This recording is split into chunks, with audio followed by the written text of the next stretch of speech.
Hello, everyone, welcome back to the channel Global Times USA. Subscribe and like my videos, because today we are diving deep into one of the most shocking and controversial stories coming out of Europe.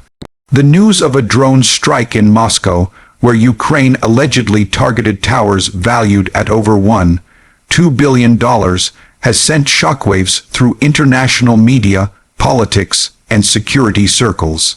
This isn't just about another headline of conflict. This is about the evolution of warfare, technology, architecture, safety, and the enormous symbolism tied into modern cityscapes. To understand it fully, we are going to take you through every detail, from the exterior of the towers to their interior, to how these massive structures were designed to perform, what safety features were in place or lacking, what makes them unique in terms of selling points for investors, businesses, the financial implications and price associated with them, and finally, we will wrap it all up with a conclusion that puts this incident in a broader perspective. When we look at the exterior of these Moscow towers, the first thing that strikes us is the architectural ambition that defined their construction. Designed to rival the great skylines of New York, London, and Dubai, Moscow's modern business district became a symbol of Russia's economic strength and global aspirations.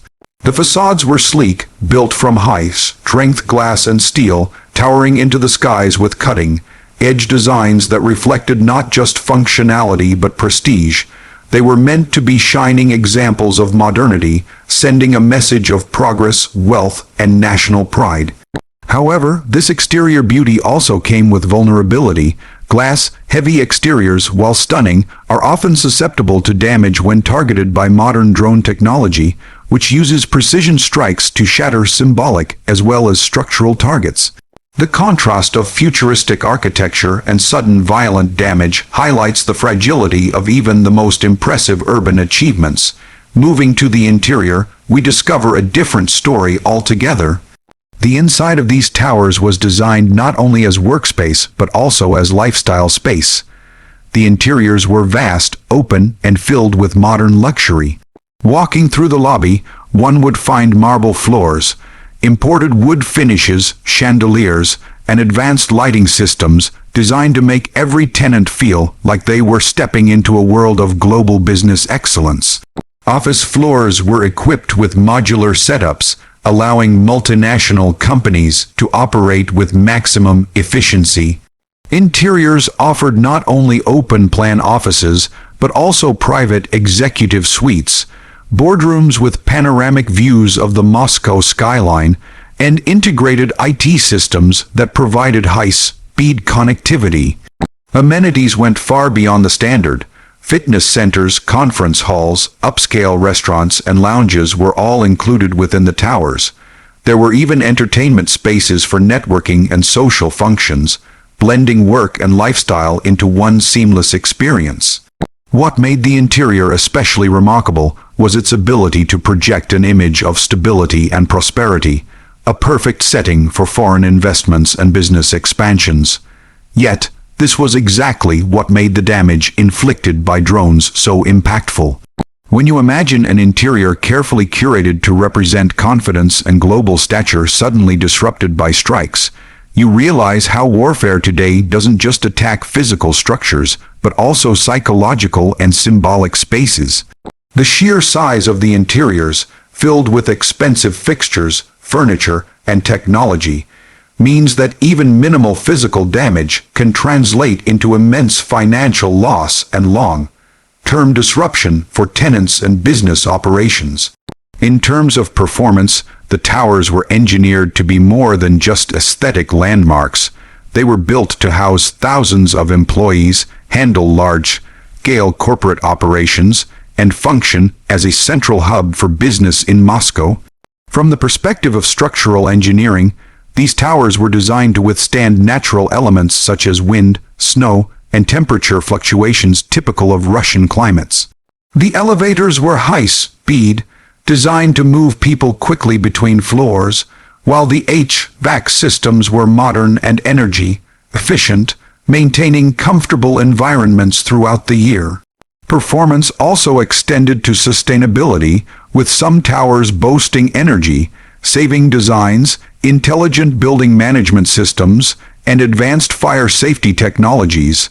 However, as with many high-performing skyscrapers, the focus was on civilian needs rather than military defense. When drones capable of carrying explosives targeted these towers, their performance as secure and resilient business hubs was tested in a way they were never intended for. This highlights the new reality. Modern performance benchmarks must now account for unconventional threats like drones, cyber attacks, and sabotage, not just natural disasters or structural wear. Safety features in such buildings are always a major point of pride for developers and architects. Fire suppression systems, advanced sprinklers, smoke detection networks, and clearly marked evacuation routes were all standard. Many of the towers were equipped with reinforced stairwells to allow for rapid evacuation, and certain floors had panic rooms or refuge areas in case of emergencies. Security systems included CCTV cameras, 24/7 monitoring, and controlled access points to prevent unauthorized entry. However, what this incident revealed is that traditional safety features, while effective against fires, theft, or even accidents, are often not sufficient against the realities of drone warfare. Drones can bypass traditional perimeter defenses, and when explosive payloads are involved, even the strongest glass panels or steel reinforcements can be penetrated. This forces us to reconsider what safety means in the context of modern urban development. Cities that once believed their towers were untouchable are now confronted with the fact that technology has changed the balance of power between attacker and defender. What about the unique selling points of these towers? Before the strikes, these buildings represented the pinnacle of Moscow's business environment. Their location in the heart of the Moscow International Business Center gave them unparalleled prestige. Their skyline presence became a symbol of Russia's modern ambitions. For businesses, the unique selling point was not just the office space, but the identity attached to being located in such a prestigious address. The towers promised world-class amenities, cutting-edge infrastructure, and a global reputation. They became magnets for multinational corporations, luxury brands, and even diplomatic missions. For investors, the towers represented lucrative opportunities, as property values continued to rise in one of Moscow's most high-profile districts. After the drone strikes, these selling points were transformed into vulnerabilities. Suddenly, prestige was coupled with risk. Investors began to question whether the same uniqueness that made the towers attractive also made them targets. This duality, being iconic enough to be attacked, shifts the narrative around their selling points from purely positive to deeply complicated. Now we must address the price, both in financial and symbolic terms. On paper, these towers represented an investment of over $2 billion. That figure reflects not only the cost of construction, but also the accumulated value of leases, businesses, and reputation. Each floor represented millions of dollars in potential revenue streams, and the tenants included some of the biggest names in Russian and international commerce. When drones strike such properties, the immediate cost includes shattered glass, damaged infrastructure, and halted operations. But the hidden cost goes deeper. Insurance premiums skyrocket, investor confidence declines, tenants reconsider their leases, and international businesses may pull out due to perceived risks. The price of repairing a tower may run into millions, but the long-term cost of diminished prestige and lost trust could be even higher. Beyond financial price, there is also the symbolic price. A strike on such towers is not just an attack on steel and glass, but an attack on the narrative of strength and progress that the towers were meant to embody. In conclusion, the drone strike on Moscow's $1.2 billion towers represents far more than an isolated event in an ongoing conflict.